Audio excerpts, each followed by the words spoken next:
인사드리겠습니다. 이거 혹시 누구 아시죠? 예, 태권브기입니다. 태권브기. 태권브기가 지금 굉장히 뭔가를 고민하고 있죠.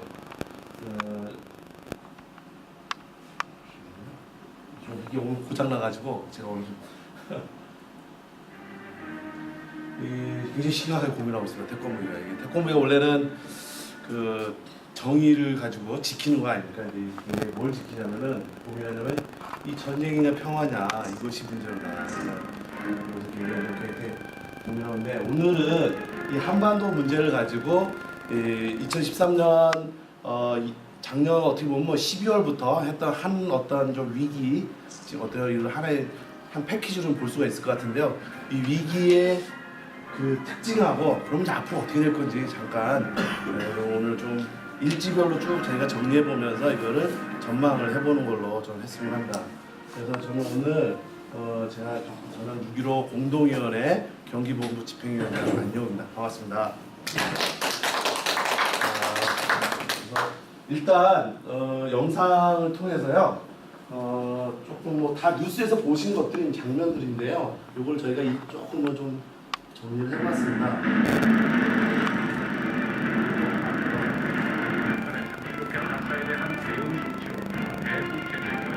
더 이상 안 하겠다면서 3차 핵실험을 시사했습니다. 대시 정책이 조금도 변하지 않았다는 것이 명백해진 조건에서 당 전체회의를 열고 북한 핵실험에 대한 제재 결의안을 북한이 강력하게 반발하는 가운데 오늘부터 한미연합훈련 캐리졸구였습니다. 이미 통과된 한반도 방어를 위한 연례적인 한미연합훈련 폭격기 B-52가 한반도에서 폭격훈련을 실시했습니다.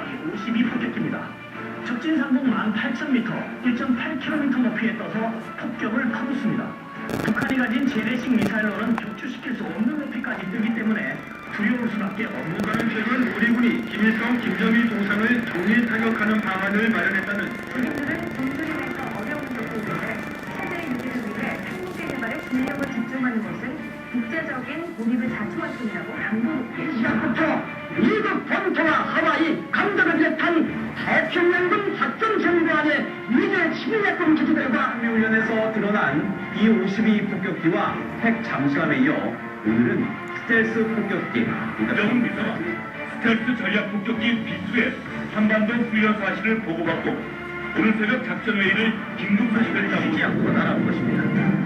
우리나라 군산 앞바다 집도 타격장에 훈련탄을 성공적으로 투하하고 미국 기부 주와 하와이 등 태평양 지역 미군 기지 그리고 주한 미군 기지를 타격할 수 있게 타격 대기 상태에 들어갈 것을 지시했습니다.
잘 안 보실 것 같은데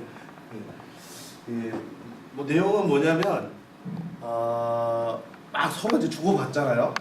주고받는데 결국 그래가지고 그래서 싸우자 이거냐. 그래서 싸우면 다 죽는다 이거예요. 다 죽는다는 얘기고 이제 그것에 만약에 뭐 이제 핵이 떨어진다면 살아남는 자는 아무도 없다. 이제 이런 내용으로 이제 영상으로 이제 그 영상을 일지별로 좀 우리가 짚어보면서 도대체 왜 이런 상황이 벌어졌는지를 조금은 좀 짚어보자는 게 오늘 좀 강의한 내용입니다. 그래서 일단 2013년 그 보면 이 처음 시작은 작년 12월 12일 날 북에서 인공위성을 쐈어요. 근데 이제 이것을 가지고 이제 미국과 이제 한미 두 나라 중심으로 해서 이제 이것이 인공위성이 아니고 이제 유엔 제재 결의 위반이다, 이제 유엔 위반이다 해서 결의를 이렇게 하는 건데, 사실은 요 밑에 보시면 북미 항공우주사령부에 보면 위성 목록과 국제 식별번호가 등록되어 있어요. 사실은 그 당시에는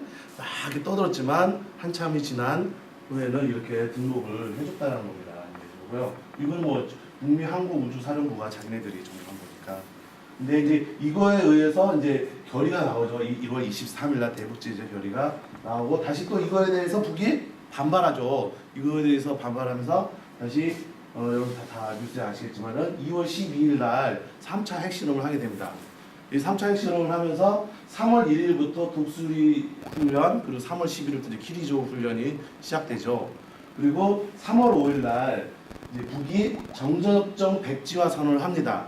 이제 뭐냐면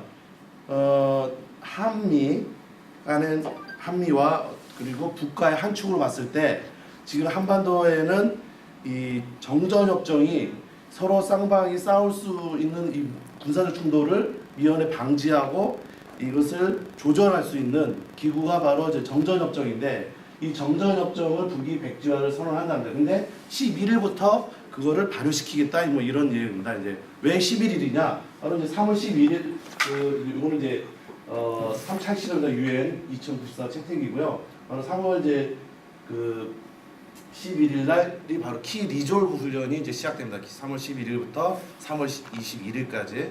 그래서 이제 근데 3월 8일 날에는 이제 이 정전협정을 보면 이거는 북이 미국한테 하는 이야기가 좀 더 주된 거고요. 바로 이제 3월 8일 날 남북 불가침 선언과 비핵화 선언, 백지화 선언은 이제 남쪽 정부에게 한 얘기입니다. 그래서 비핵화 선언은 이제 92년도에 남북이 합의한 선언인데, 한반도를 비핵화로 만들겠다. 이제 비핵화라는 거는 이제 핵으로 위협하지도 않고, 그리고 그 핵무기를 훈련이나 공격, 위협 그런 공격하지 않는다라는 내용인데, 그리고 핵무기를 생산하지도 않고 이런 내용인데, 사실은 이제 그것이 실제로 잘 지켜지지는 않았고, 이제 이것을 실질적으로 이제 백지화 선언을 하고, 이것도 11일부터 발효하겠다. 이제 뭐냐면 3월 11일 날 키리조브 훈련을 하는데, 키리조브 니네 훈련을 안 하면 이 선언을 백지화하는 거를 안 하겠다지만, 키리조브 훈련을 하면은 이걸 11일부터 백지화 시키겠다, 이런 내용입니다. 이제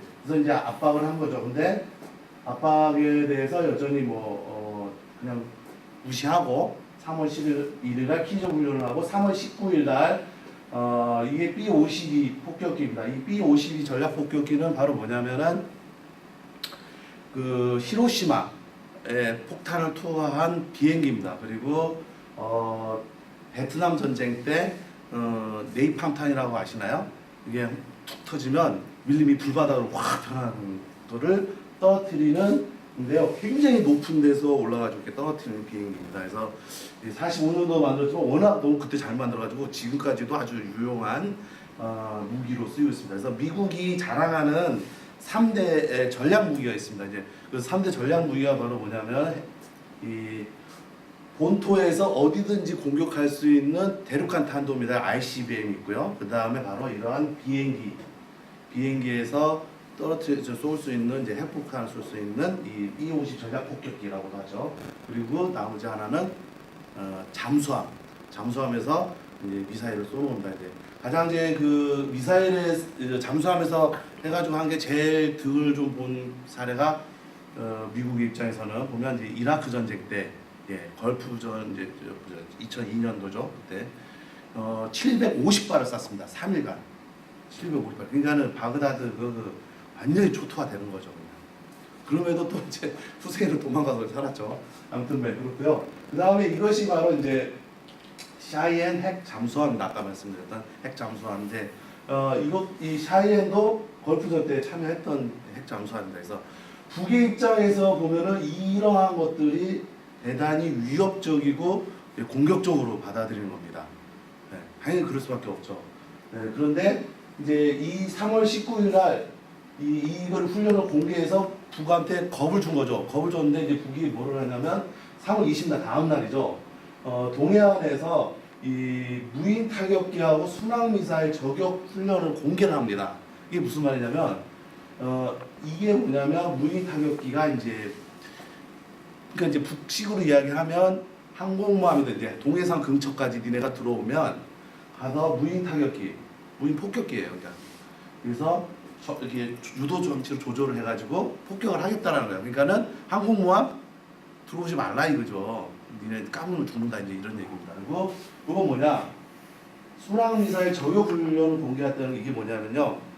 아까 잠깐 토마호크 말씀드렸지만 미국이 어느 나라를 공격을 할 때 제일 먼저 쓰는 게 아까 토마호크 미사일입니다. 이 토마호크 미사일은 뭐냐면 잠수함에서 쏘기도 하고 항공모함에서 쏘기도 하는데요. 이 낮게 해면이나 아니면 땅 위를 아주 낮게 저공 비행해서 그리고 이렇게 자치대들이 GPS로 해가지고 목표물을 찾아서 정밀 타격을 하는 그런 미사일인데요. 이것을 이 순항 미사일이라고 하는데 이것을 저격하는 걸 공개한 거죠. 즉 다시 말하면 니네가 토마호크 미사일로 우리를 공격한다고 해도 우리는 그걸 다 방어할 수 있다라는 거를 보여준 거죠. 이제 지금 뭐냐면 이 반은 뭐냐면 이렇게 하나 보여주고 이렇게 또 하나 그러면 해봐? 나 이렇게 할게. 또 이렇게 하고 지금 이러한 것들이 계속 전개되는 과정이 됩니다. 이제 그러니까 어떻게 되냐? 스텔스기를 보여줍니다. 3월 28일 날. 이거는 뭐 한 대 뜨는데 60억 달러 주는 거 아시죠? 2대 왔어요. 120억 우리가 주고 지금 부른 거예요. 이게 키리조 훈련인데 같이 훈련하는 거잖아요. 한미가 같이 훈련해서 이 훈련 비용이 들 거 아닙니까? 훈련 비용인데 스텔스기를 불렀습니다. 근데 불렀는데 우리 돈으로 불렀습니다. 그래서 그게 참 이런 상황이 만약에 없었다면 저 돈으로 다른 데 썼으면 좋지 않았을까 하는 좀 생각을 해보는 아무튼 2대가 왔습니다. 이 스텔스기를 다 아시겠지만 여기 다 까맣게 처리됐죠. 바로 뭐냐면 레이더에 걸리지 않는다라는 겁니다. 레이더에 걸리지 않고 아까 그 영상에도 나왔지만 이것이 미국 서부에서 한 번도 저기 땅 착륙하지 않고 중간에 공중 급유를 받아가지고 8시간 해가지고 군산 앞바다에 직도라는 데가 있습니다. 거기에다가 폭격 투하를 하고 이제 모의 실험을 하고 돌아갔습니다. 이제 그래서 이게 3월 28일입니다. 아까 얘기했듯이 B-52는 무인 타격기나 이런 걸로 아까 지금 영상에서 보면은 재래식 무기로는 18,000m 올라가기 때문에 못 맞춘다고 했는데 북이 지금 12월 12일 날 미사일을 쐈지 않습니까? 이미 궤도 지구 밖으로 나간 건데 맞출 수 있는 거죠. 이제 그 부분은 입증된 건데 아무튼 그래서 스텔스가 다시 나오니까 또 뭐를 하냐면 북이 3월 29일 날 새벽 그러니까 뭐 3월 29일 날 12시 반이죠. 아니 0시 30분에 김정은 제1위원장이 이 군인 참모들을 해가지고 전략 로켓 부대의 사격 대기 명령을 내립니다. 이게 뭐냐면은 위협을 진짜로 느낀 거죠. 북이 위협을 느낀 거고 만약에 스텔스기가 다시 한 번만 더 오면은 여기 보시면 전략군 미군 뭐죠? 안 보이네요. 잠시. 미 본토 타격계 전략군 미 본토 타격계 보시면 선이 몇 개 날아가죠. 이게 여기가 괌입니다. 이렇게 하면 여기 워싱턴이에요. 여기가 LA가 뭐 이쪽 되겠죠. 지금 4개 자세히 보시면 4개의 선이 날아갑니다. 미국은 한 250년 됐죠. 역사 정도가 한 250에서 한 3년 되나요? 근데 미국에서 남의 나라하고 해가지고 자국 내 영토에서 전쟁이 일어난 역사가 없습니다. 그래서 전쟁에 대한 대비가 안 되어 있습니다. 근데 다 지상에 있잖아요. 다 지상에 있고 그런데 북은 모든 게 한국 전쟁이 워낙 많이 당했기 때문에 미국한테 초토화를 당했기 때문에 김일성 주석이 아예 이제 어차피 쌍 했으니까 새로 시작하는 거니까 모든 거 다 밑으로 하자 이제 이렇게 시작을 합니다. 이렇게 되는데 이 3월 29일 진짜로 하면서 위협을 느끼면서 한판 해보자라는 겁니다. 진짜 그리고 3월 30날 전시 상태를 선언을 합니다. 지하 전쟁 해보겠다 이런 거죠. 그래서 북이 굉장히 공격적으로 나오게 됩니다. 공격적으로 나오게 되니까 미국이 하나를 또 보여주죠. 이게 바로 뭐냐면 F-22F라는 전투기인데요. 이것도 스텔스 기능이 있습니다. 스텔스 기능이라는 거는 이제 레이더에 잡히지 않는 기능인데 이것이 지금 전 세계에서 제일 최첨단이라고 자랑하는 미국이 자랑하는 비행기입니다. 엄청나게 비쌉니다.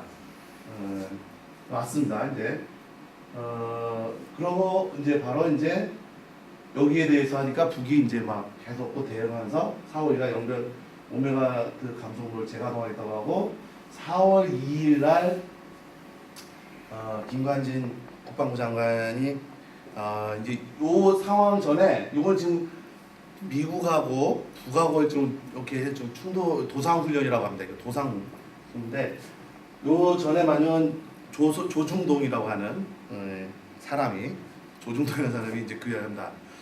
이때 상황이 뭐냐면 군통 시선이 뭐 이렇게 다 끊습니다. 북이 실제로 전쟁을 하려고 하니 실제로 전쟁이 난다면 해보겠다라는 작심을 했기 때문에 통신 시선이 연락을 다 끊습니다.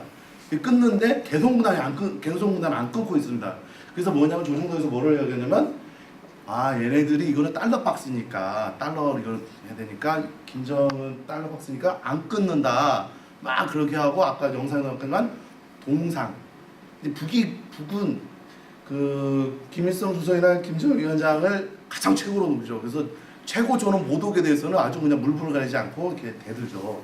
그런 이제 보도들이 막 나오게 됩니다. 그리고 하니까는 4월 2일 날 뭐냐면 4월 3일 날 북에서 그런 이야기를 합니다. 이제 개성공단 이제 뭐 이야기가 나올 때 이제 김정은 위원장이 인지 작전을 할 수가 있다라고 이야기를 합니다. 인지 작전 이야기를 하니까 4월 8일인가 그 김기남 저 북의 그 비서가 와서 자기네 근로자를 다 철수를 시킵니다. 철수를 시키고요. 뭐 요거 이제 화학부대 거를 보시면 돼요. 철수를 시켰다. 근데 이제 뉴스나 이런 언론에 자꾸 나오는 건 뭐냐면 철수를 시켰는데 폐쇄를 할 진짜 목적이었다거나 아니면 진짜로 인지를 할 상황이었다면 그때 4월 3일 날 뭐냐면 입경 거부를 시킵니다. 북에서 뭐냐면 남쪽에서 개성공단 들어온 걸 막는 거죠. 자, 개성공단을 막으면 나가는 건 자유로운데 들어오는 거는 어려운 거죠.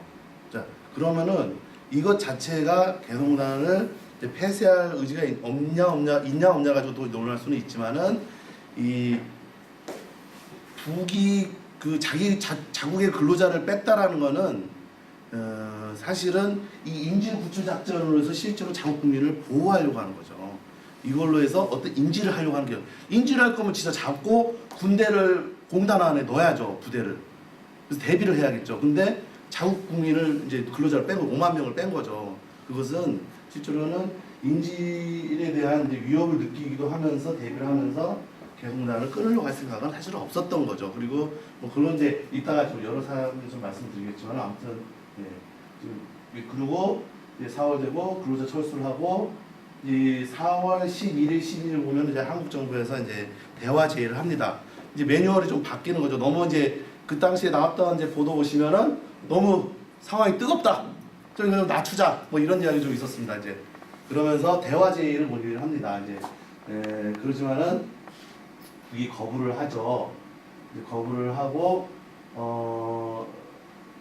근데 이제 4월 24일 날 이제 북이 거부를 하니까 24일 날 우리 정부가 북측에다가 최후 통첩을 날립니다. 최후 통첩을 날리면서 개성공단 어떻게 할래? 폐쇄할 거냐 말 거냐? 뭐 이런 이제 최후 통첩 결과를 알려달라고 합니다. 그래서 그에 대한 답변을 내일까지 알려달라. 근데 그 내일이 뭐였냐? 이제 북의 입장에서 보면은 4월 25일이에요. 이제 북한군 창건일이라서 굉장히 자기네들은 이제 행사 이제 경축 행사죠. 이제 바쁜 거죠. 근데 바쁜데 제가 볼 때는 이제 이것에서 좀 느껴지는 건 뭐냐면 진정성이 있었는지 실제로 개성공단을 대화로서 한번 얘기를 해보려고 하는 의지가 있는지 없는지가 좀 의구심을 갖게 하는 부분인 거죠. 왜냐하면 북한군 참관인 다음 날 북은 자기네 행사 바쁜데 그때까지 답변을 주지 않으면 우리가 최후 통첩한 어떤 결과물을 최후 통첩이라는 게 뭐예요? 이제 철수하겠다는 거 아닙니까? 우리 저 남측 근로자들이 지금 올라가 있으니까 그걸 뺏겠다는 거 그런 거를 한 겁니다. 근데 결국은 뭐 잘 안 돼서 4월 20일 근로자 철수를 했고 명령을 내렸고 철수 명령을 내렸는데 되게 많은 사람들이 이제 나왔죠. 다 나왔는데 막 요건 뭐 들은 얘기입니다. 이제 그 들은 얘기는 뭐냐면 그 개성공단 요 실무회담을 하시는 분 얘기 들으니까 나오는 날 안 나오려고 이제 그분들은 여기가 다 저기 자기 생계인데 안 나오려고 막 숨고 그랬답니다. 그래가지고 그 관리위원회 남측 관리위원회에 있는 분들이 막 사람들을 찾으러 대단히 많이 돌아다녔다고 합니다. 그리고 이제 한 가지 또 다른 얘기는 이제 그 당시에 나왔던 얘기가 뭡니까 이제 뭐 먹거리도 안 주고 그다음에 의약품도 없고 뭐 근데 이제 나중에 확인된 건 뭡니까 먹을 거 천지고 그리고 거기는 원래 저기라 텃밭 이런 거 해서 뜯어먹는다. 근데 그거를 뉴스에서는 풀떼기 뜯어먹는다고 표현을 했잖아요. 근데 풀떼기 뜯어먹는 게 아니라 그거 어떻게 보면 이제 웰빙을 한 건데 그 공장 옆에다가 텃밭을 해서 이렇게 뜯어먹고 상추나게 뜯어먹는데 그것이 이제 표현이 풀떼기 뜯어먹는 거에서 이제 굶고 있다 이런 식으로 표현을 한 거죠. 그러니까 결론적으로 풀을 먹은 건 맛있지만 그 내용은 다른 거죠. 예, 완전히 다른 거죠. 그래서 근데 아무튼 5월 3일 날 142억 원 이제 뭐냐면 3월까지 해서 임금하고 세금 뭐 해가지고 쓴 거고 결국 완전히 철수를 해서 지금 이런 상황이 됩니다.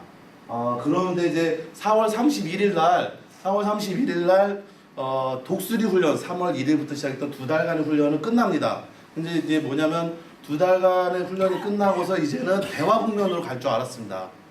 이제는 긴장 국면이 좀 격화된 거 좀 다운이 되고 대화 국면으로 갈 줄 알았는데 근데 5월 6일부터 그다음에 10일 그다음에 뭐 여기서 서해에서 아까 얘기했던 이제 잠수함 대잠수함 훈련이 이루어지고 그다음에 또 5월 14일부터 15일까지 니미츠 항공모함이 들어와서 저기 부산에서 동해에서 항공모함 훈련을 하게 됩니다. 그래서 계속적인 어떠한 그 긴장 구조를 이어가고 있는 상황인 거죠. 그래서 근데 이게 나중에 확인된 건데 5월 그 3일 날 나갈 때 북에서 남측 그 실무자 회담 사람한테 원자재 원부자재 이거를 허용하는 거를 얘기를 했답니다. 했는데 통일부에서 무시한 거죠.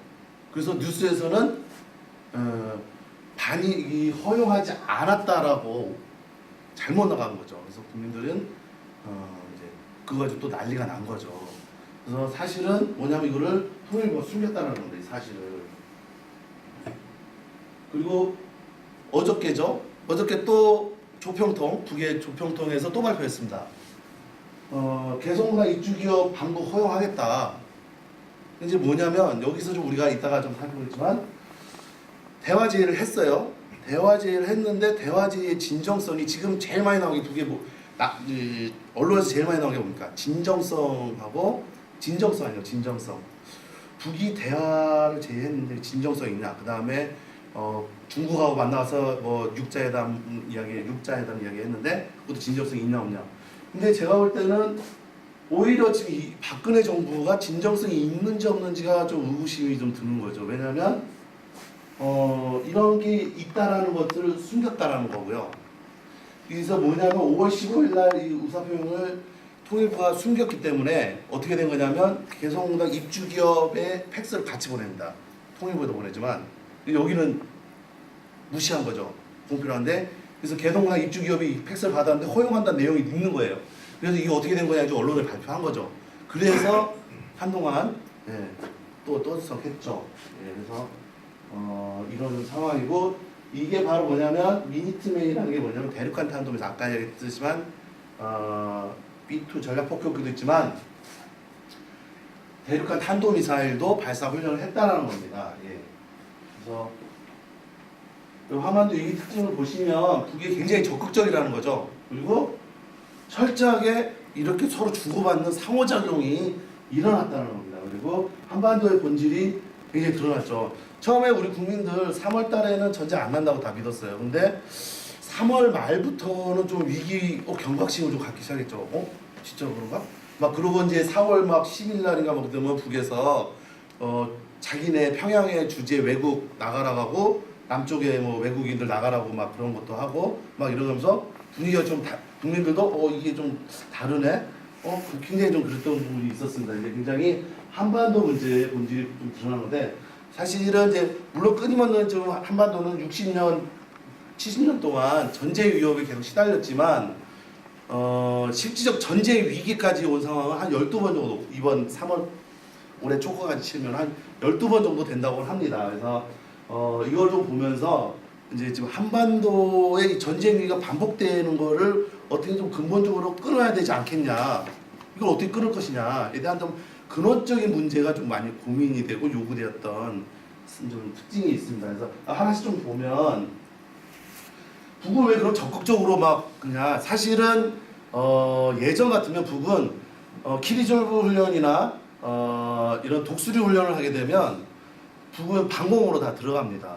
쉽니다. 막 훈련 때 막 이런데 이 어느 순간부터 이제 올해부터는 굉장히 적극적으로 공세를 하고 미국이 막 이렇게 하는 거에서 그래 한번 해보자 막 이런 식으로 뭐 어떻게 보면 대든다고 할까? 적극적 공세를 좀 하는 거죠. 보시면 근데 이런 것을 하게 된 거는 이제 북이 70년간 자기네들이 미국하고 하면서 결과 한번 70년을 평가를 하고 평가를 하고서 야 이렇게는 못 살겠다 해가지고 결판을 죽이 되든 밥이 되든 결판을 내자 라고 이제 바꾸게 됩니다. 이 바꾸게 된 계기가 이제 뭐냐면 사실 미국으로부터 북은 노예로 이제 걸려 있는 거예요. 왜 그러냐면 여기 보시면 정전협정 2조 14망 니을 뭐 이제 영문으로 이제 14망 D인데요. 1953년 7월 27일 정전협정을 체결했지 않습니까? 정전협정을 체결하는데 이 정전협정 2조 14망에 보면은 이제 전쟁 이제 7월 27일 딱 끝났어요. 이 상황에서 다른 이제 무기 그때까지 이제 다른 새로운 무기는 들어올 수 없습니다. 이 한반도에. 그리고 들어올 수 없고 현재까지 한반도에 남아 있는 양쪽의 무기들 이것이 시간이 흐르면서 노후화되거나 고장날 거니까 1대1 교환을 할 수는 있다. 밖에서. 그러니까 여기 탱크 하나가 고장났다 그러면 탱크 하나 고장난 게 나가고 탱크 하나가 들어온다. 근데 새로운 게 들어오면 안 됩니다. 그게 이건데 이것을 57년 6월 22일 정전 군사위원회에서 우리 이 항은 우리는 이거는 인정 안 하겠다, 폐기하겠다를 선언을 합니다. 선언을 하면서 58년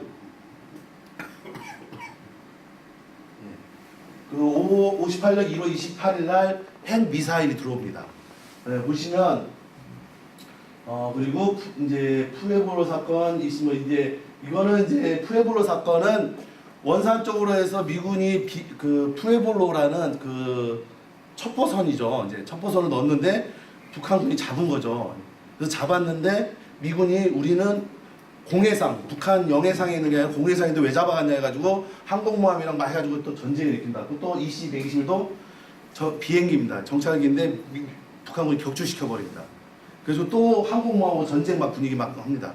근데 결국은 뭐 이제 다시 실제 전쟁이 일어나지 않고 다시 해소가 되긴 했는데 아무튼 끊임없이 어떤 전쟁의 위기가 실제로 가고 58년 1월 18일부터 전술 핵무기가 계속 들어와서 91년 전술핵이 철수할 때까지 한 2000년에 계속 들어옵니다. 그리고 불산 전쟁이 다 이야기 아시죠? 우리는 몰랐지만 실제로 전쟁이 일어날 상황. 그래서 카터가 올라가서 김일성 주석하고 회담하면서 해소된 상황이 있었지 않습니까?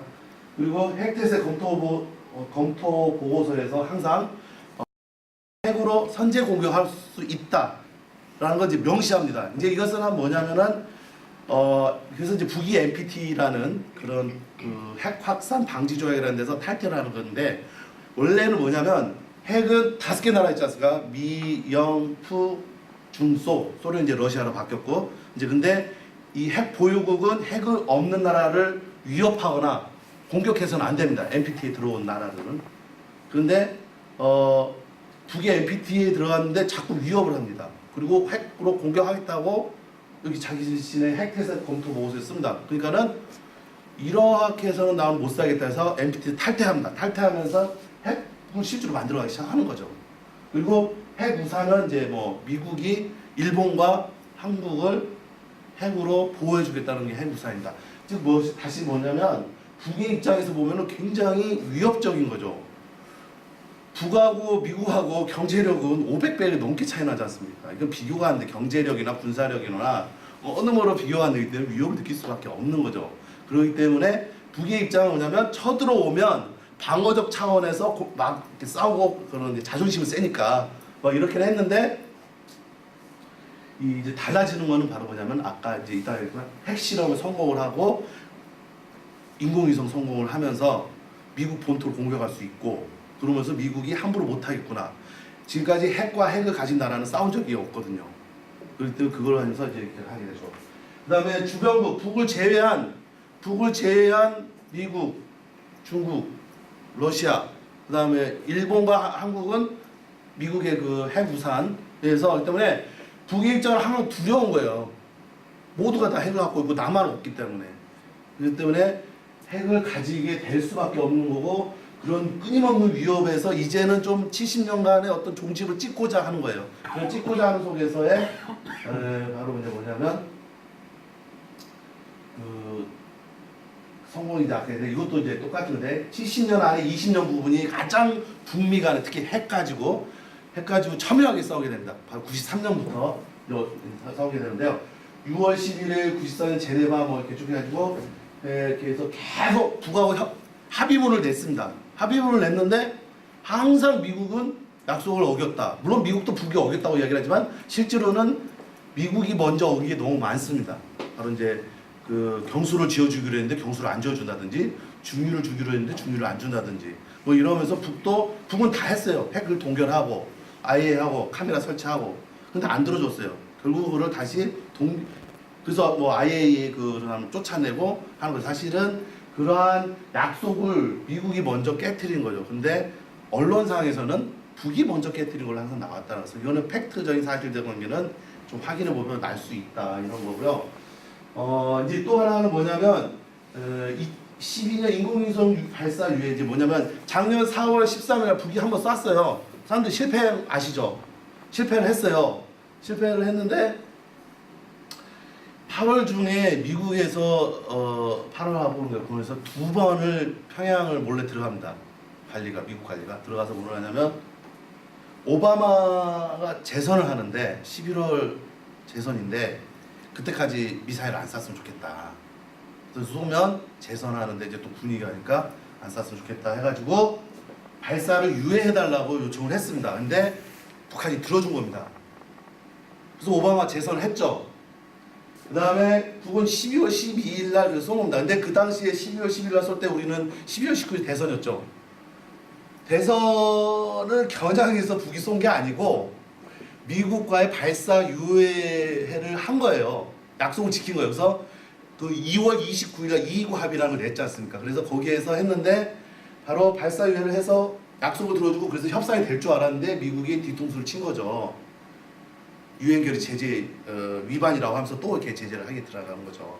그래서 이거에 대해서 북이 굉장히 이제 뒤통수가 했다 딱 이렇게 하면서 굉장히 안 좋게 생각을 한 거죠. 그 다음에 우주공간 이용과 평화적 핵에너지 이용은 다 모든 나라가 가지는 기본적인 권리인데 왜 이거 가지고 걸고 시비를 걸고 드냐에 대한 이제 또 기분이 상한 것도 있습니다. 이제 왜냐하면 인공위성을 미국은 1000번을 넘게 하고 러시아는 1700번을 넘게 했는데 이제 뭐 북측의 주장들 하면 3번이고 뭐 남측으로 하면 이제 2번 아닙니까? 근데 왜 그거 가지고 뭐라고 하냐? 기본적인 주권의 문제인데 이거에 대해서 해가지고 미국으로도 얻은 게 없기 때문에 그리고 이것에서 끊임없이 여전히 아까 70년 속에서 그 20년이라 너무 이제 첨예하게 되는데 이 체제 안정, 북이 또 체제에 어떠한 안정을 보장받는 어떠한 것도 얻은 게 없고 그다음에 경제적으로 뭔가 얻은 것도 하나도 없고 북이 원하는 거는 뭐냐면 미국하고 관계 정상화를 통해서 미국으로부터 뭘 받겠다는 게 아니고 세계은행이나 뭐 이런 IMF나 이런 데하고 경제 교류와 다른 외국 그 세계 선진국하고의 투자를 닫겠다라는 겁니다. 지금 뭐냐면 유행 제재에 의해서 뭐냐면 뭐를 이렇게 하면 우리 돈 막 그 국가 간의 어떤 기업을 하게 되면 돈이 엄청 크잖아요. 근데 그거를 가방에 들고 유럽을 가요. 유럽을 가서 계약을 하고 돈을 이렇게 줘요. 왜냐? 은행을 이용할 수가 없으니까. 은행을 다 막아놨거든요. 그래서 북이 원하는 거는 미국과 관계가 정상화가 되면 세계 은행을 이용할 수가 있고, 그러면 돈을 통장을 통해서 보낼 수가 있잖아요. 그리고 계약도 할 수 있고, 그리고 외국 전세가 북에 와서 공장을 세우게 하고 공단 뭐 이런 걸 할 수 있다라는 거죠. 근데 그걸 다 막아놓으니까 북이 지금 자력갱생으로 살아가고 있지만 이건 한계가 있는 거잖아요. 그래서 그걸 하고 싶은데, 그래서 미국으로부터 뭐를 받고자 하는 게 아니고 미국과 관계 정상화를 하면 세계와 소통할 수 있는 길이 뚫리기 때문에 그걸 원하는 거예요. 그래서 근데 그것이 안 되고 있는 거죠. 70년 동안, 20년 동안 보면. 그래서 이제 보면은 아까 했던 이제 3차 시절 이제 작년 4월 15일 날이 이제 바로 저 김일성 주석이 자기 이제 생일 100주년이죠. 그래가지고 되게 크게 했어요. 그러면서 했는데, 그리고 그때까지인데 그날 김정은 제1위원장은 어디 가서 연설하거나 뭐 이런 스타일이 아닌데, 김정은 위원장은 이제 그거 스타일이 바뀌었죠. 이제 김일성 주석하고 좀 비슷한 스타일이죠. 연설하기 좋아하고 스킨십 좋아하고 굉장히 그 과단성이 크고 뭐 이런 건데, 이제 그 4월 15일 날 연설한 내용이 뭐냐면 적들이 원자탄으로 우리를 위협 공간을 지나 영원히 지났다. 이제 뭐냐면 2009년 5월 25일 날 2차 핵실험을 성공을 하지 않습니까? 핵실험을 성공을 하면서 이제는 핵을 가졌기 때문에 미국이 우리를 함부로 할 수 없다. 이런 얘기를 좀 하는 겁니다. 이제 그리고 5월 21일 날 노동신문에 뭐냐면 오늘 우리는 소형화, 경량화, 다종화, 정밀화된 핵탄을 포함한 모든 것을 가지고 있다. 그러니까 핵탄도 아니 미사일에 이제 한때 그런 얘기가 나왔습니다. 이제 뭐냐면 원자탄이 무거우면 멀리 못 날아가니까 못 나가면 미 본토를 공격해야 되는데, 미 본토를 공격해야 미국이 이게 이제 위협을 느끼는데, 이게 무거우면 안 되잖아요. 소형화해야 되고, 그 다음에 원자탄 탄도 부여되니까 소형화해야 되고 가벼워야 멀리 날아가겠죠. 그리고 다종화. 이제 뭐 이거는 좀 여러 해석이 가져가서 아무튼 원자탄이 있고 수소폭탄이 있고 뭐 여러 우라늄탄 뭐 이렇게 좀 있다고 합니다. 근데 중성자탄도 있고 뭐 이런 건데 뭐가 있는지는 몰라요. 근데 예상을 하는 거는 이제 핵폭탄 말고 수소폭탄도 있을 거 아닌가. 다종화라는 표현이, 아니면 중성자탄 뭐 이런 것도 있고, 한간에 누구 떠도는 사람 이제 EMP탄이라고 있습니다. EMP탄이라는 거는 뭐냐면 이제 핵폭탄인데요. 예를 들면 그런 건데, 여기 상공 500m 상공에서 핵폭탄이 터지는 겁니다. 그러면 그래서 핵폭발력에 의해서 전자기장이 막 발생을 합니다. 그러면 이 모든 전자기로 작동되는 것들은 강력한 전자기파에 의해서 다 이 회로가 훼손이 되면서 작동을 안 하는 겁니다. 그럼 컴퓨터 작동 안 하죠. 그다음에 뭐 기계 작동 안 하죠. GPS로 하는 거 다 작동 안 되는 거죠. 그러니까 이것이 이제 뭐 이런데 있는지 없는지는 확인이 불가능합니다. 아무튼 그렇게 주장하는 사람도 있고요. 근데 아무튼 이제 그다음에 정밀화는 겁니다. 우리가 자기네들이 보내고자 하는 곳에 보낼 수 있다라는 능력 아닙니까? 이제 이걸 다 가지고, 원래는 이 정밀화는 없었어요. 처음에는 2월 12일 날 핵실험할 때는 저기 다종화까지만 나왔습니다. 근데 5월 20일에는 정밀화 요 하나가 또 꼈습니다. 이제 뭔가 또 자기네들이 뭔가를 이뤄냈다는 뭔가 좀 있고, 물론 확인은 안 되고 있습니다.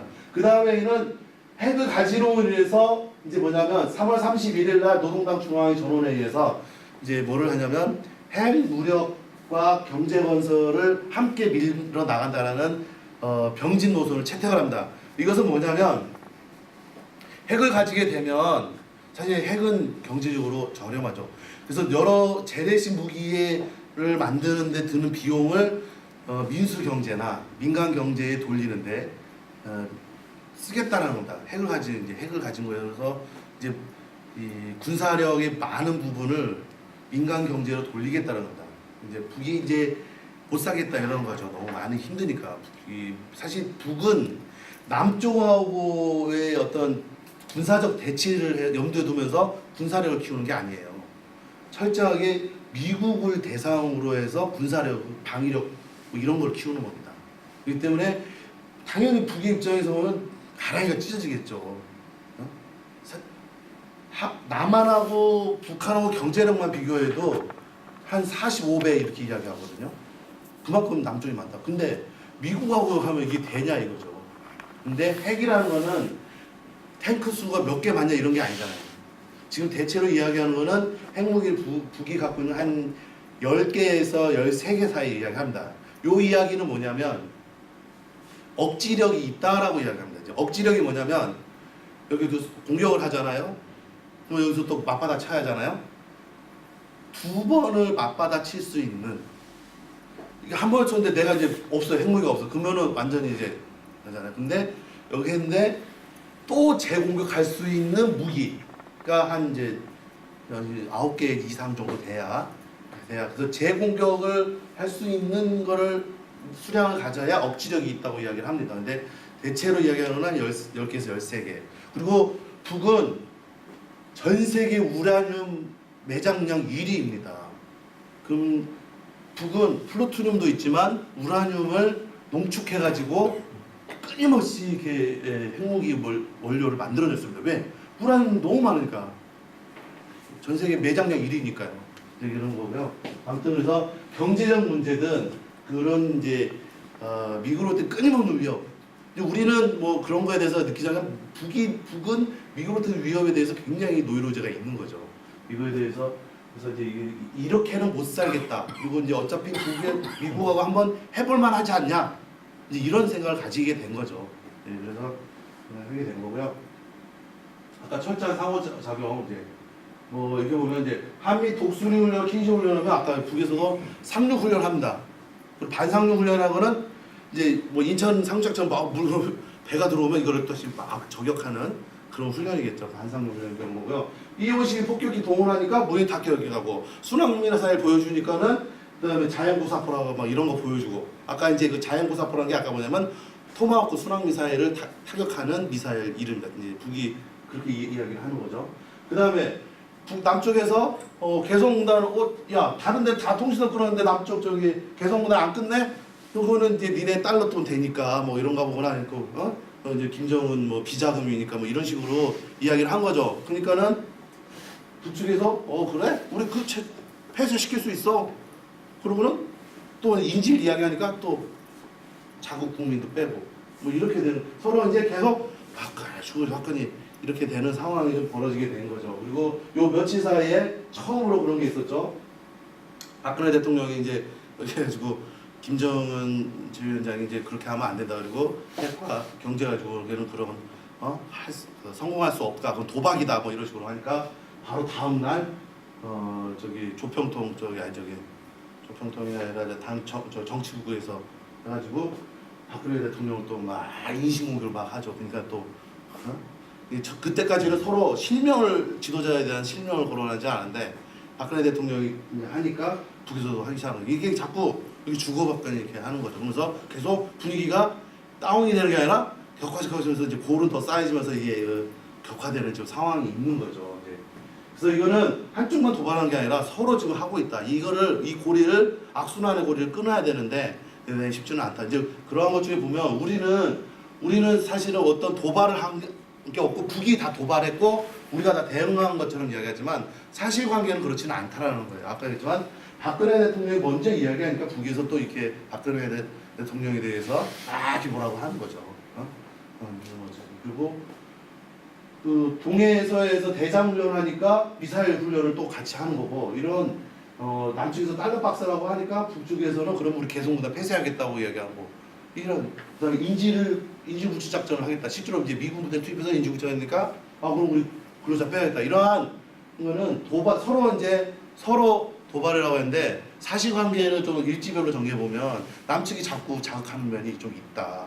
그래서 보시면 실제로 그 이전 지금 상황은 그렇지만 이거는 누가 발표한 거냐면 군사정전위원회에서 발표한 거예요. 딴 데서 발표한 뭐 북측이 주장하는 게 아니고 53년 7월 27일부터 94년까지 해가지고 보면 남측은 45만 건을 정전적으로 위반을 했고 북측은 42만 건이라는 거예요. 물론 50% 100건데 그게 뭐냐면 제가 아무튼 도발은 북측만 도발한다는 게 아니라는 거예요.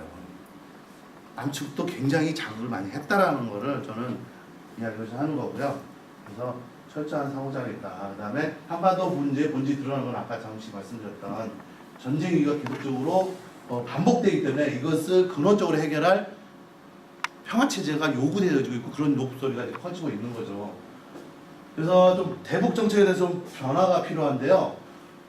이명박 정부 때 통일세, 통일 항아리 이런 이야기 들어보셨나요? 네, 통일세, 통일. 왜 그런 이야기를 했던 것 같아요? 왜 그러냐면 이명박 대통령은 실제로 북이 붕괴할 거로 믿었어요. 왜냐면 보고서가 맨날 그런 것만 나와요. 국정원의 보고서, 통일부의 보고서가 진짜 북이 붕괴할 것 같다고. 그래서 좀만 더 제재 압박을 더 가하면 붕괴할 거라고. 그래서 그 이명박 대통령이 한 얘기가 있어요. 통일이 새벽에 도둑같이 올 거라고. 그렇게 이야기했어요. 왜? 곧 붕괴할 거라고 생각했거든요. 근데 붕괴하지 않았거든요. 지금 붕괴하지 않았잖아요. 그리고 군사적 제압 불가능해요. 아까 말씀드렸잖아요. 북이 이제 핵과 그 인공위성 발사를 통해서, 인공위성 발사는 다 아시겠지만 인공위성 평화적으로 하면 인공위성이지만 군사적으로 하면 대륙간 탄도미사일이거든요. 미 본토를 공격할 수 있는. 미국이 제일 무서워하는 거죠. 예. 그다음에 경제적 실효성 없고 무관하게 사죠. 야, 남북 이제 70년 갈라섰으니까 북은 북대서 우리는 신경 쓰지 말고 우리끼리 살자. 요즘 젊은 사람들 그런 사람 많죠. 꼭 통일해야 돼? 70년이나 갈라졌는데 이질화된 거 너무 많잖아. 근데 무관하게 살 수가 없어요. 계속적인 전쟁의 어떤 위기도 발생할 수밖에 없고요. 또 하나는 북측에서 남측으로 개천, 그 다음에 강, 하천 이게 한 30개인가 된다고 합니다. 이게 30개가 되는데 만약에 우리가 임진강 뭐 이렇게만 알고 있는데 북이 이제 계속 경제적으로 성장을 하려고 하면서 뭐 거기에다가 뭐 공장을 건설하거나 어떤 농장을 그냥 가축 뭐 이런 거 하면 거기서 나오는 오폐수가 흘러서 남쪽으로 다 올 거 아닙니까? 그럼 우리는 어떻게 되겠습니까? 북한강도 다 거기서 북에서 오는 거예요. 근데 북이 아무튼 지금까지는 안 온 거 아닙니까? 실제로 유럽의 나라 보면 쭉 그 라인강 있지 않습니까? 그 라인강에 다뉴브강인데 한 그 14개 나라가 좀 겹쳐 있죠. 그래서 헝가리에서부터 시작하는 건데 헝가리의 광산에 있는 석회 광산에서 거기 어떻게 해가지고 그 강에 흘러 들어간 거예요. 강에 흘러 들어가니까 이거 오염이 됐잖아요. 근데 그것을 식수원으로 하는 그 밑에 있는 나라들은 어떻게 되겠어요? 난리가 난 거예요, 난리가. 그래서 어떻게 되냐면 그 밑에 있는 나라들이 헝가리에서 니네 우리가 이제 서울 수도 서울 시민들이 저기 경기 북쪽 쪽에 두잖아요. 왜냐면 개발 제한 조건으로 상수도 세금 내잖아요. 그것처럼 유럽의 나라들이 이걸 주는데요.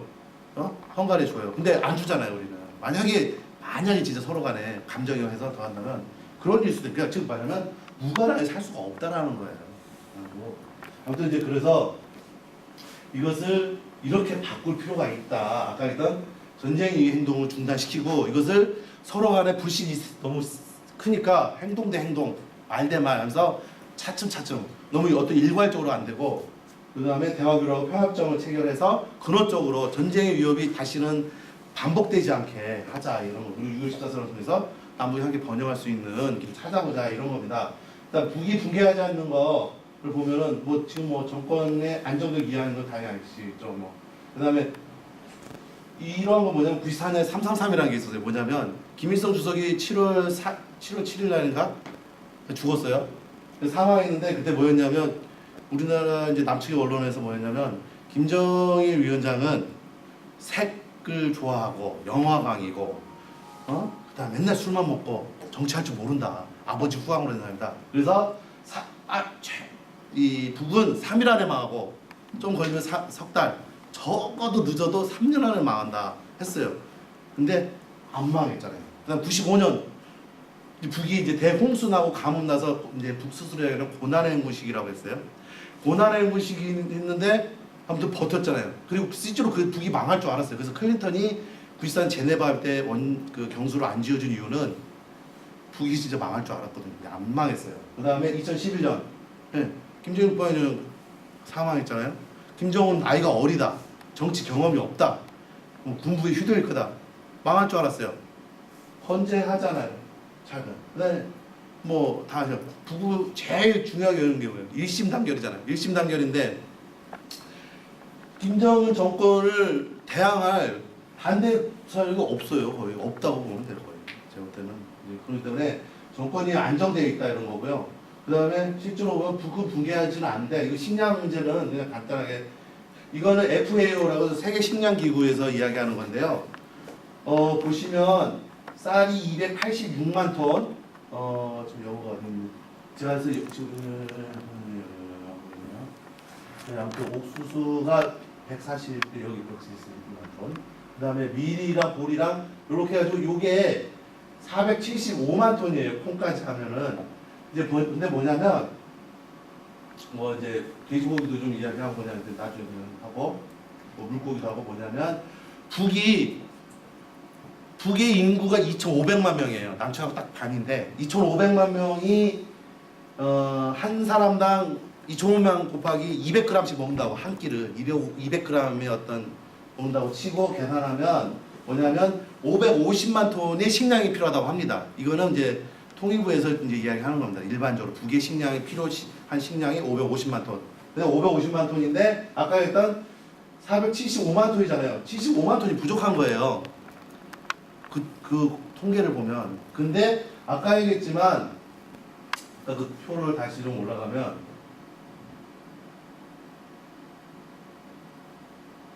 여기 올라가면 그 스위트 포테이토 이제 고구마죠. 이제 고구마 38만 톤. 그리고 포테이토 어디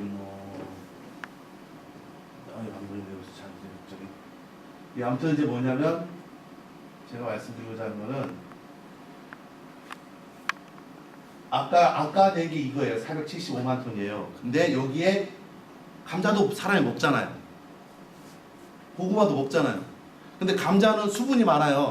그래서 그냥 75만 톤인데 수분 빼면 원래는 150만 톤인데 75만 톤. 고구마가 38만 톤인데 19만 톤이라고 아주 그냥 미니멈으로 계산을 해도 그리고 아까 육류약 있잖아요. 고기가 있어요. 돼지고기 무슨 있고.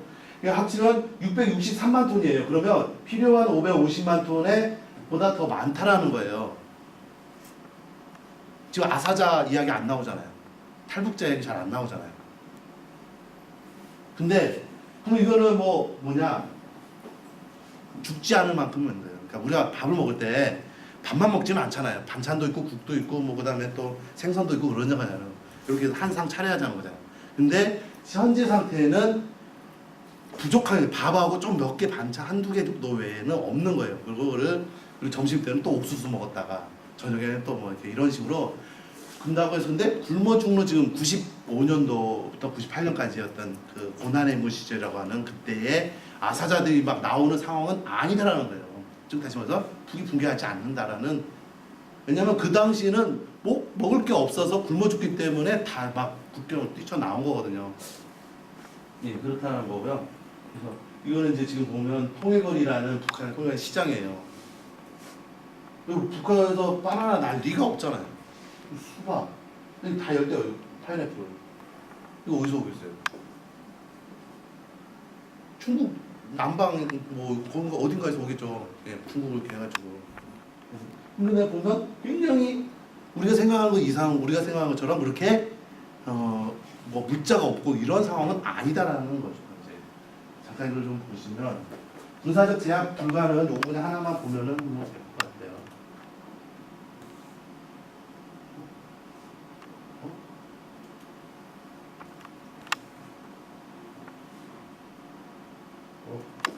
영상이 안 나와버리네.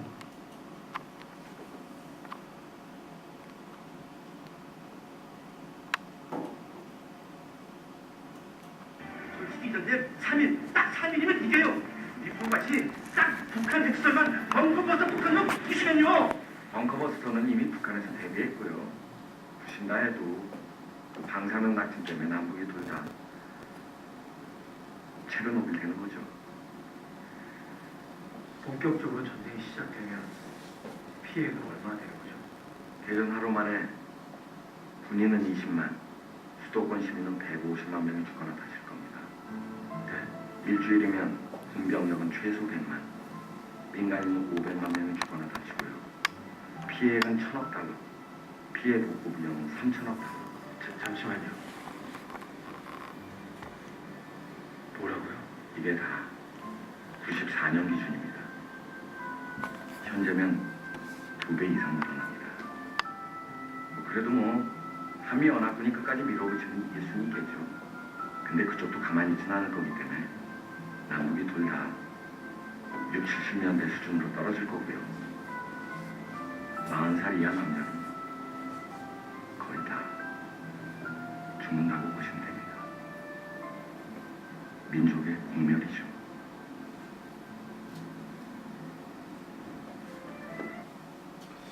예, 모형송은 94년 자료예요. 미국이 아까 지금 진짜 북을 공격을 하려고 했어요.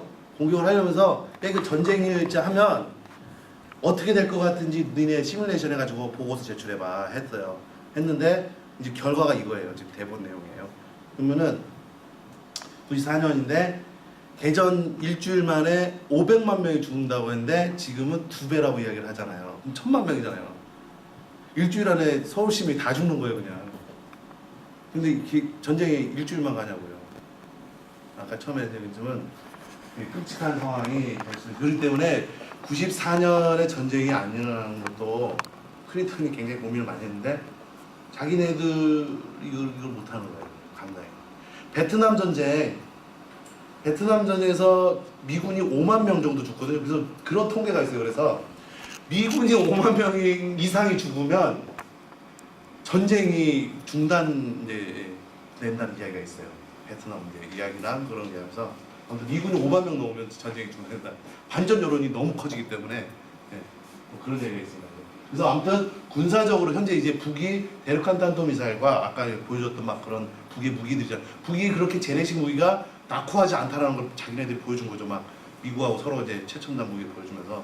그래서 실제로 만만치 않다라는 거예요. 그래서 미국이 아까 했지만 4월부터는 그래서 대화제의로 바뀌는 이유가 바로 거기 있지 않나. 근데 미국이 원하는 건 전쟁이 안 일어난 긴장된 상태예요. 왜? 무기를 팔아볼 수 있잖아요. 남쪽이 다 사주잖아요. 최대 고객 아닙니까? 경제적 실효성이 없다라는 거는 경제적 북은 70년 내내 미국으로부터 봉쇄당했다고 이야기를 해요. 봉쇄당했다고. 특히 90년 동구권이 망하고 나서 동구권 하니까는 그전까지는 동구권하고 무역을 했었는데 동구권이 없고 다 서방 자본주의사인데 자본주의사하고 하려니까 미국이 다 틀어막은 거예요. 틀어막으니까는 버틴 거예요. 근데 뭐 버티긴 했는데 제재는 계속 있었죠. 북이 뭐 미사일 쏘면 또 제재, 의장성명 제재 매번 나왔죠. 하지만 북은 여전히 나왔지만 보시면 에너지 문제를 해결해 가고 있어요. 지금. 이제 그것들이 바로 이제 이런 사진들이 좀 확인해 주는 게 있고요. 예, 이건 CNN이 이야기한 겁니다. 이것은 지금 평양 사진입니다. 이거 뭐 누가 포샵으로 했지 않았냐 이야기인데 제가 일단 조금 억지다고. 그만큼 북이 전력 문제가 해결된다. 전력 문제 해소된다는 건 뭐예요? 공장이 돌아간다는 얘기죠. 돌아갈 수 있는 에너지가 생기는 거죠. 그 다음에 대형마트가 등장하고 있습니다. 대형마트 이제 백화점입니다. 이제 TV 이게 우리나라 TV일 수도 있고 뭐 이제 어디 TV인지 모르겠지만 아무튼 그 다음에 우리가 슈퍼마켓 것처럼 생각할 수 있는 그 다음에 뭐 이런 계단식 그 다음에 에스컬레이터.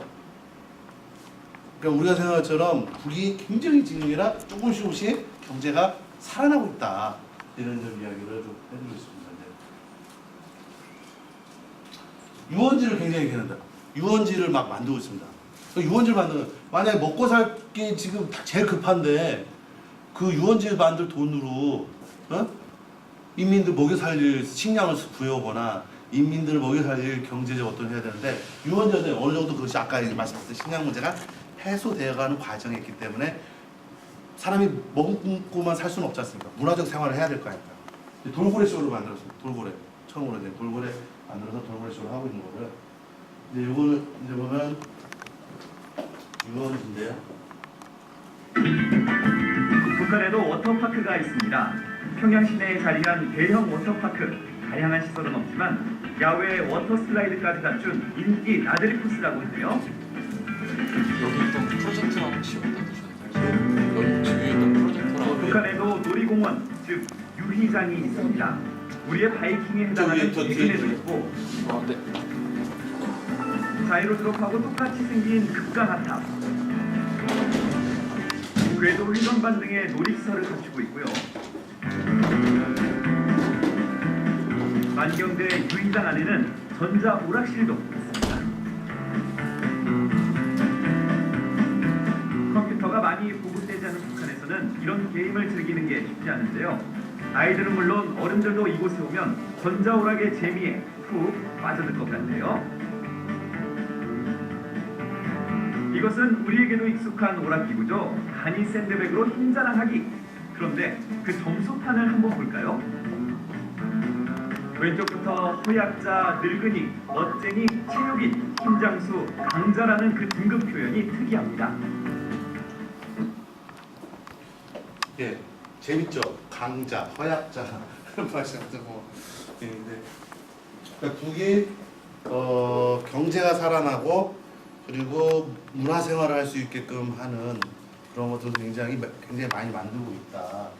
이제 이런 것도 말씀드리고. 아까 했던 이제 뭐 이름은 다 다르죠. 우리는 자이로드롭이라고 하는데 극강압탑, 뭐 우리는 바이킹이라고 하는데 이제 배그네. 이런 건 그거는 이제 뭐 언어의 차이는 좀 있지만은 이제 아까 했지만 유원지가 굉장히 평양 안에 대성산 유원지, 만경대 유의장, 눈수놀이장, 평양 민속고 엄청나게 만들어지고 있다는 거예요. 평양 안에만 이건 지금 평양 안에만. 근데 이것을 이 북은 뭐냐면 평양에서 뭐를 만들고 이것을 모범 일반에서 지방에서 만들고. 그래서 지금 뭐 원산 또 청년 유원 뭐 이렇게 뭐 유원지 뭐 해가지고 그 다음에 함흥 유원지 엄청나게 지금 그 만들고 늘어나고 있다. 이제 이런 말씀드리고요. 아, 휴대폰 이제 보여드릴게요. 북의 휴대폰이 2013년 3월차로 평양 해서 시내 거리 200만 대 휴대전화, 넘어섰다고 합니다. 손전화 사용자가 눈에 자주 띕니다. 북한은 2008년 말 고려링크라는 이동통신사를 설립해 3G 휴대전화 서비스를 제공하고 있습니다. 3년의 이동통신공사가 시작된 지 얼마 안 되지만 가입자 수는 날마다 늘어나고 있습니다. 고려링크는 이집트의 오라스콤텔레콤과 북한 최신성의 합작회사로 가입자 수가 급증해 올해 2월 100만 명을 돌파했다고 오라스콤이 발표했었습니다. 북한이 자체 생산한 태블릿 PC 3지연입니다. 삼성의 갤럭시 탭처럼 구글 안드로이드 운영체제를 쓰고 재질과 화질도 여느 태블릿 PC와 거의 흡사합니다. 프로그램을 구동시켜봤습니다. 최근 국내 IT 기기와 비교해봐도 터치감이나 구동 속도에서도 전혀 손색이 없습니다. 어플리케이션도 북한이 자체 제작한 것으로 보이는데 미국 해변을 배경으로 한 듯한 3D 경주 게임도 있고 전 세계적으로 인기를 끌었던 게임 앵그리버드도 고무총 속이라는 이름으로 바뀌어 탑재되어 있습니다. 페이스북과 트위터 기능도 눈에 띕니다. 예. 아무튼 아까 영상에서는 작년 2012년 2월 100만 돌파인데 2013년 3월 한 1년 만에 100만 명이 또 넘은 거예요. 북에 다 3G예요. 출발이 3G부터 시작을 했어요. 그래서 이 북도 굉장히 지금 늘어나고 있는 상황이다. 이렇게 알 수가 있을 것 같습니다. 그래서 아까 말씀드린 다시 확인하자면 북은 붕괴하지 않고 군사 제압이 불가능하고 그다음에 경제 제재를 진행 쭉 했는데 별로 그렇게 실효적이지도 않고 그리고 실제로 북은 중국하고 관계가 아무튼 이제 뭐 티격태격하긴 하지만 이것을 바꿀 수가 없어요. 북의 입장에서나 중국 입장에서 서로 전략적 관계로 중요한 관계이기 때문에 왜냐하면 중국 입장에서는 북한 정권이 붕괴돼서 거기에 친미 정권이 들어서서 국경선 압록강과 국경선을 같이 한 속에서 친미 정권이 들어선 건 중국으로부터는 용납할 수가 없거든요. 그렇기 때문에 실제로 지금 4월 달에도 한 20억 정도 어떤 물자를 좀 지원했다고도 나오지 않습니까? 그래서 아무튼 뭐 무관할 수 없는 것처럼 아까 이야기처럼 그렇지. 그렇기 때문에 바꿔야 된다. 뭐냐? 그러니까 물론 마음에 안 들 수 있어. 제가 누군가가 마음에 안 드는데 제가 이제 이분이 마음에 안 들어 진짜. 이분이 사라졌으면 좋겠어요. 근데 내 욕만 가지고 이분 사라질 수는 없는 거잖아요. 이분이 힘이 세군데 연습을 많이 하고 학기도 다니고 해가지고 이제 내가 마음대로 할 수 없어요. 그러면은 정책을 바꿔야죠. 이제 공존할 수 있는 방안을 찾아야 돼요. 아닌가. 좀 정책의 변환이 필요하다. 이제 이런 생각이 드는 거고요. 박근혜 정부의 대북정책 문제점은 한반도 신뢰 프로세스라는 자체가 이명박 정부의 비핵경 상처를 재탕이라는 거예요. 이제 그러니까 뭐를 하면 뭐 해주겠다. 북은 그런 식으로는 받지 않는다는 거예요. 뭘 해주면 뭘 하면 조건을 달면 안 돼요. 일단 만나자. 그 다음에 진정성이 없어요. 지금 박근혜 정부의 지금 이야기하는 것 자체가 왜 개성공단에 대한 대화 제의를 했는데 지금 북이 허용하겠다고 하잖아요. 근데 안 받잖아요. 허용하고 있는데 안 받고 그걸 허용했다는 것도 숨겼고 그러니까 진정성 대화에 대한 게 그냥 제가 볼 때는 그냥 노력하고 있다라는 언론 플레이용 어떤 그런 걸 하고 있는 거 아닌가 이런 생각뿐이 안 드는 거예요. 왜? 이런 거에서 진정성이 안 느껴지기 때문에. 그리고 6.15 민족공동회사 북에서 제안을 했어요. 개성에서 하자고. 근데 불허했습니다. 지금 어저께 불허했는데요. 그냥 그것도 민간 노무현 정부 때까지 쭉 해왔던 것들을 지금 다 불허하고 6.15 14선언은 남북이 다시 잘해보자라고 할 수 있는 가장 첫 번째 기준 시금석인데 이것을 부정하고 인정하지 아니하고 이것을 보장하지 않는 것 자체가 대화의 진정성이 없다라고 나는 좀 비춰지는 거죠. 예, 그리고 중러 뭐 해가지고 이제 그 최룡의 총정치국장이 중국을 갔지 않습니까? 그래서 중국하고서 육자회담 형식이든 북은 육자회담의 비핵화 논의를 하는 건 아닙니다. 육자회담은 틀은 그런 형태는 갖추겠지만 하겠다라는 건 아닙니다. 북은 비핵화 회담은 영원히 끝났다고 선언을 얘기했습니다. 왜? 자기는 핵을 가졌기 때문에. 근데 뭘 이야기하냐? 동북아 평화 체제를 어떻게 할 거냐? 평화협정 논의를 어떻게 할 거냐? 이걸 하자고 이야기를 하는 겁니다. 그래서 아까 보면 이제 아까도 했지만 남쪽을 계속 훈련을 했어요. 남쪽이 계속 훈련을 했고 그거에 대해서 북도 대응 훈련을 하게 되는 거예요. 그 이전까지는 다 벙커로 들어갔어요. 근데 이제는 벙커에 안 들어가서 근데 북이 계속 뭐뭐 하는데 그 공격이 하는데 다 지금 뭐냐면 자기 나라 북한에 자기 나라 안에 영해 영공 영토에 0.0000mm1mm의 한 점의 불꽃이라도 튕긴다면 우리는 뭐 무차별적으로 이거 했다가 저거 했다가 막 이런 거 지금 뭐냐면 우리가 먼저 하지는 않는데 우리한테 어딘지 그래서 제일 문제가 뭐예요? NLL 지적이 그래서 좀 불안한 거예요. NLL은 뭐예요? 남측은 우리 영해라고 하고 북측은 그 니네 영해 아니고 우리 영해라고 주장하고 있거든요. 그 영해를 주장하는 선이 다르거든요. 그 이 안에서 한 점의 불꽃이 튀길 수가 있는 거죠. 한 점의 불꽃이 튀기면 이제 확전이 되는 거예요. 전면전으로 켜질 수 있는 여지가 있는 거예요. 그리고 북은 전쟁은 전쟁, 대화에는 대화 다 준비됐다고 이야기하는 이유가 거기에 있는 거죠. 네, 그래서 이거는 뭐 이제 북하고 미국이 이제 그러면 북은 체제 안정과 경제 아까 이야기한 거고요. 미국이 하는 건 이제 팩포 주시서 그래서 미국은 정전 협정을 계속 유지하고 싶어해요. 근데 북은 이 판을 이제 평화협정 체계를 통해서 새로운 판을 짜고자 하는 거예요. 그래서 새로운 판을 짜고자 하는 세력과 이 현재 체제를 유지하고자 하는 이 지금 갈등의 제일 끝지점에 있다라고 보는 거예요. 그래서 얼마 1, 2년 안에 이게 어떻게든 결론이 날 거라고 지금 대부분 이야기하는 이유가 이 70년의 그거의 끝지점에 있다. 이렇게 나든 저렇게 나든 이런 상황이라는 거죠. 뭐 이유 전망이야 뭐 그래서 끝지점이기 때문에 더 치열하고 더 전쟁 위기가 반복되고 지속적으로 올 거라고 좀 생각이 됩니다. 그렇기 때문에 그래서 막 그런 게 좀 상당한 좀 지속될 거라고 좀 보는 거고 그리고 앞으로는 그래서 비핵화 문제가 아니고 물론 비핵화도 포함될 거죠. 어차피 저는 한반도는 평화는 핵이 없어져야죠. 핵이 없어져야 되고 북도 그 이야기는 했습니다. 그러니까 미국이 우리 대적대시 정책이 없어지면 우리는 핵을 포기할 용기가 있다고 그는 수차례 얘기했기 때문에 물론 그것이 진정성이 있냐 없냐는 또 다른 문제겠지만 아무튼 그런 상황이다. 그래서 앞으로 일정을 보시면 이제 중미 정상회담이 있고 그 다음에 한중 정상회담이 6월달에 있습니다. 이제 여기서 지금 이제 뭐냐면 북에서 중국을 가가지고 대화할 용기가 있다는 걸 던진 거 아닙니까? 근데 이거를 요 회담 속에서 정리가 되면은 7월부터 어떤 가닥이 잡힐 거라고 합니다. 만약에 근데 여기서 어떤 가닥이 안 잡히면 다시 전쟁 위기가 또 반복될 소지가 굉장히 크다. 그래서 요 6월 달이 조금은 좀 분수령이 좀 될 것 같다는 생각이 듭니다. 그래서 저희의 과제는 뭐 현재 모양새는 북미 간의 싸움입니다. 사실은 남쪽은 여기에 좀 끼어 있는 상황인 거고. 근데 우리 입장은 전쟁이 안 일어나는 게 제일 좋은 거죠. 그럼 전쟁이 안 일어나면 평화협정을 체결하는 게 제일 좋습니다. 정전협정을 평화협정으로 바꿔야 되는 거죠. 그리고 6.15 14선이 이행이 돼야 되는 거고요.